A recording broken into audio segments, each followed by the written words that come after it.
અમદાવાદની સિવિલ હોસ્પિટલમાંથી એક એવો કિસ્સો સામે આવ્યો છે જે સાંભળીને કોઈ પણ માતા પિતાનું કાળજું કંપી જશે।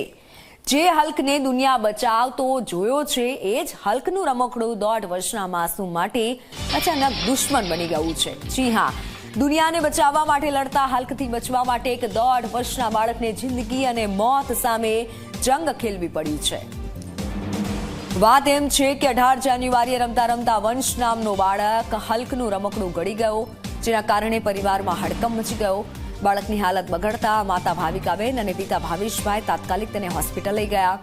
એક્સરે રિપોર્ટમાં જોયું તો બાળકની હોજરીમાં આખે આખું રમકડું દેખાતા તબીબો પણ સ્તબ્ધ થઈ ગયા।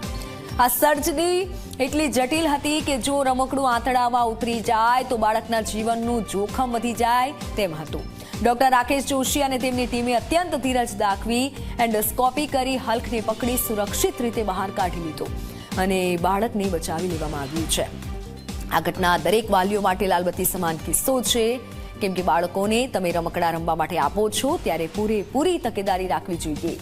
જો આ હલ્ક રમકડું 1.5 વર્ષના વંશની શ્વાસ નળી, અન્ન નળી કે જઠરમાં ફસાઈ ગયું હોત અથવા આંતરડામાં ઉતરી ગયું હોત તો આંતરડું ફાડી જવાનો પણ ખતરો રહેતો। જો કે અમદાવાદ સિવિલ હોસ્પિટલના તબીબોએ પોતાની કુશળતાથી વંશને સુરક્ષિત રીતે હલ્કથી બચાવી લીધો છે।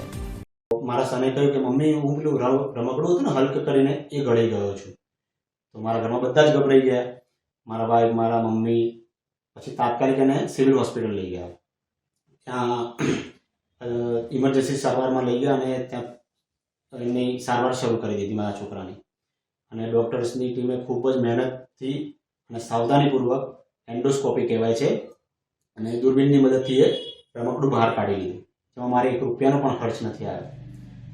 અને ત્યાં ડૉક્ટર્સની સારવાર, પછી હોસ્પિટલની જે કહેવાય કે સ્વચ્છતા, પછી સ્ટાફનો વ્યવહારથી હું ખૂબ જ પ્રભાવિત થયો છું।